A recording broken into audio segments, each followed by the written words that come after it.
guys, kaldero gagawin kong kalan. Ayan guys, sa loob maliit na kaldero na stainless. May laman siyang oil na meron isang karton na naka-circular. Ang lapad ng karton guys nasa 2 inches. Tapos kinat ko pahaba. Tapos ginawa kong pa-circular. Tapos may guide siyang alambre para hindi magkalat at hindi magdikit-dikit masyado. Ayan guys, sisindihan na natin para magpakulo tayo ng tubig guys. Ang oil niya guys, mga 1.5 inches lang guys. Hindi siya pwedeng mag-overlap sa karton kasi hindi siya sisindi. Ayan na guys, nasindihan na natin guys. Nag-aapoy na yung ating super kalan Dios oil. Hindi na ito kailangan ng blower guys. Ayan, sasalang na tayo guys ng takore. Yung maliit na kaldero guys na stainless, mga 1 inches below the big kettle. Ayan na guys, nakasalang na guys. Oorasan natin kung ilang minuto siya makapagpakulo ng punong tubig sa takore. Hindi lang ito pwede sa indoor guys. Maganda lang ito sa outdoor kasi mausok siya. Yun nga lang, naingitim yung ating takore. Huhugasan na lang. Pero at least ito guys, pwede ka ditong magpakulo ng buto-buto. Mayroon kang lulutuin na saging, pwede. Hindi pwedeng doon lang natin isalang sa maliit na kaldero guys kasi namatay yung apoy. Kaya nilagay ko siya sa medyo mataas-taas, malaki-laking kaldero para may hangin siya, makahinga siya, baga ventilated siya. At the same time guys, napakadali niyang patayin ang apoy. Pagkatapos natin gamitin guys, tatakpan lang natin yan, patay na yung apoy. Napaka-efficient ng kanyang apoy guys, malakas. Yun nga lang ang disadvantage, naitim yung ating takore at medyo mausok siya guys. Kaya hindi siya pwede sa indoor, pwede lang siya sa outdoor. Mukhang matipid naman siya sa oil guys. Yung nilagay kong oil, mukhang makailang pakulo pa ako guys. Nakadalawang pakulo na ako niyan. Siguro maka 10 pakulo pa ako niyan, o higit pa. Pinag-iisipan ko ito guys, inisip ko yung hindi na kailangan ng blower kasi kailangan pa ng kuryente. Ito hindi na talaga kailangan ng blower. Tiis ka nga lang sa pangingitim at medyo usok.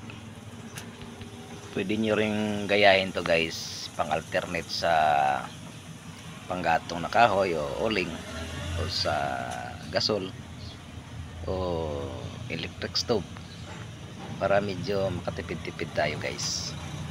Ayan, ipinatong ko lang siya guys sa kalan ng kahoy at uling. Pwede rin naman siyang ilapag sa baba guys, pero mas maganda siya pag medyo nakalagay sa medyo mataas-taas konti. Ayan guys, napaka consistent ng kanyang apoy guys. Very efficient talaga yung kanyang apoy guys. Ito guys, maganda ring nailagay sa kaldero guys para may takip siya guys. Madali siyang patayin ang apoy kung tapos ka na magpakulo, magluto.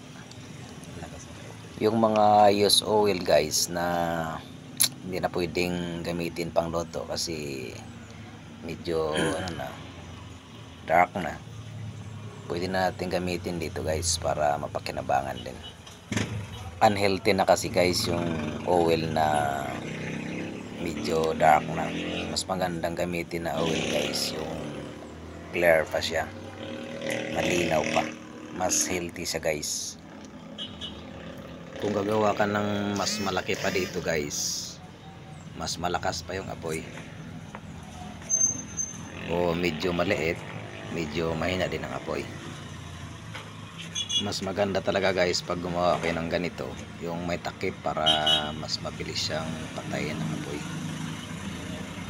Kung nagustuhan nyo tong video na to guys, paki-follow o subscribe na lang ng ating page o channel. Ito guys, na orasan ko na ito guys, kung gaano katagal siya makapagpakulo. Approximately guys, nasa 15 minutes siya guys. Depende sa laman ng tubig guys. Kung puno, mga ganang 15 minutes. O kung konti lang, less 15 minutes siya guys.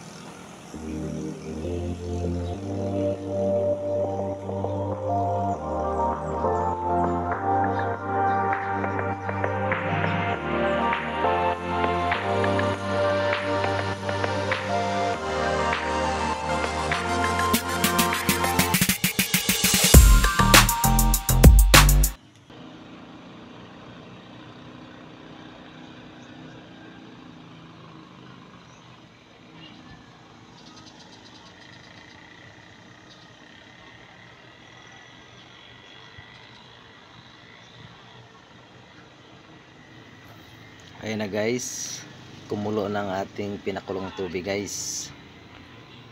Kailangan na nating hainin, baka mag overflow yung ating pinakulong tubig.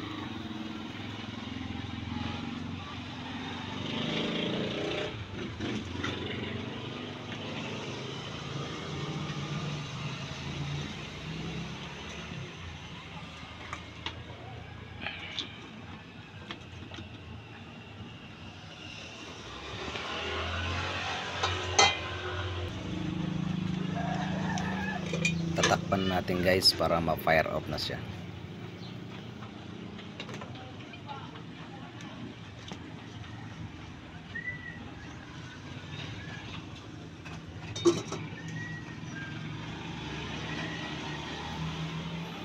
Ayan na guys, natakpan na natin guys. May konting usok na lumalabas.